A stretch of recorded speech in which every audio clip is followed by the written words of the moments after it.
Welcome back to the second channel. Nuclear doctrine, what it's all about. It's basically a protocol of a nuclear powered nation how to use these arms of mass destructions in determinate situations. America currently changed their doctrine regarding this, and they decided even use it against a non-nuclear power. Therefore, if they foresee a threat from a nation who doesn't possess nuclear weapons, they think they've got the legal right to use these devices upon that nation. Obviously, it's the American president's authorization, which gives the so-called authorization for launching codes for these nuclear devices to be activated. Even Russia has a nuclear doctrine in the case of an attack. If their nation is in jeopardized or in danger, or the president of the nation is killed, and they have what you may call it, reasonable doubt or certainty who caused the death of the president of its foreign nation, or so-called external provocateurs, they have the legal right to use nuclear weapons against that so-called enemy nation, basically. But mind you, international laws have been, turned around, abused, like the Americans.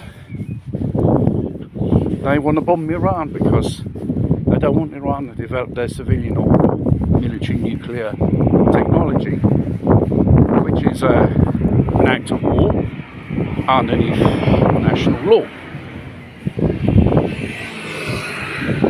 Returning back to the dead hand doctrine, which is Russian.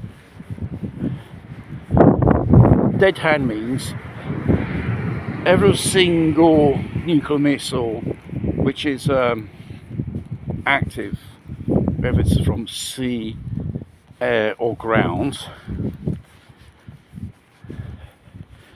Obviously the Russians will activate some type of system which is called perimeter, which goes all automatic. Presumably this day and age it'll be controlled by artificial intelligence, which is a bit of a worry, because it could decide humanity is a menace, and despite man ride probably have, it will launch those missiles in any case anyway, before signifying that decision. So, and another thing is, there are nuclear powers. We have China, North Korea, and probably even Iran as well, in small numbers of nuclear weapons. And what they got in common, they share the so-called hypersonic missile technology. It goes 13 times the speed of sound, these missiles, regarding intercontinental and standard missiles which they use currently. And even the Rushnik, or the famous RS-26, that's an intercontinental ballistic missile propulsion system, hypersonic. In case of a nuclear war,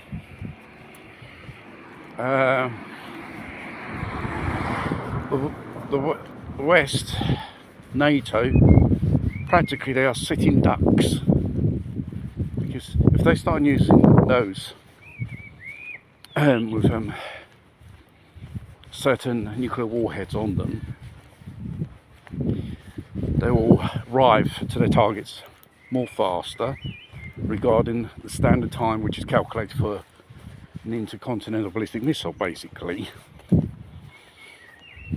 And it could have an advantage for him first, unless the West have got something else up their sleeves. Doubt so.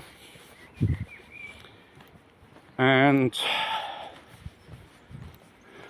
Europe. What two countries will be hit the first? Mainly Germany and Italy. And what are the targets be hit? Obviously military, industrial, telecommunications, industry, and so on will be hit for first. The problem is there are civilian populations near these so-called facilities, these pre-select targets, therefore they'll be subject of being hit as well. It all depends on the yield of the nuclear device. You can go from 800 kilotons, 1 megaton and upwards. And depending how it's detonated, these devices, they are tactical and strategical ones.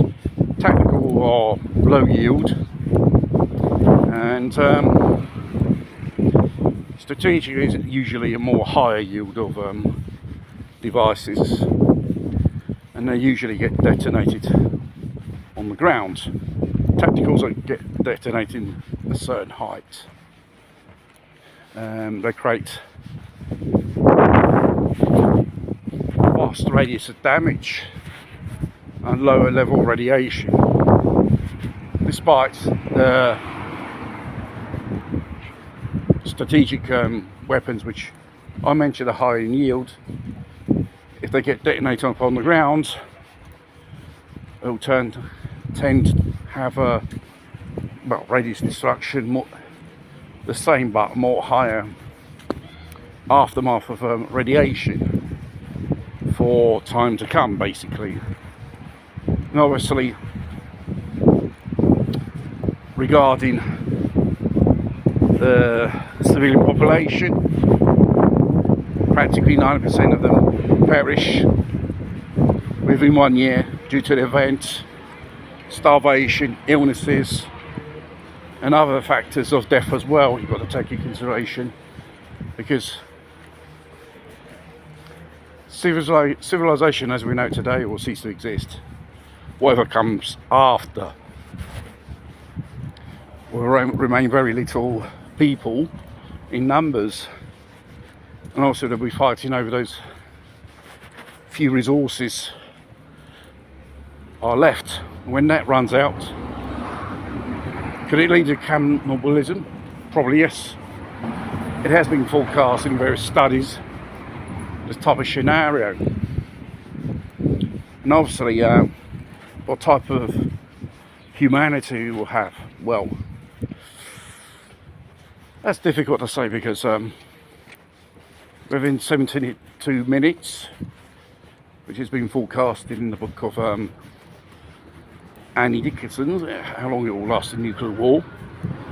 Her novel's based on academic and American government statistics and research and findings in this area.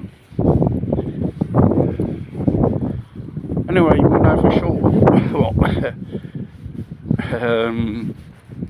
be fighting World War IV with sticks and stones, as Einstein said.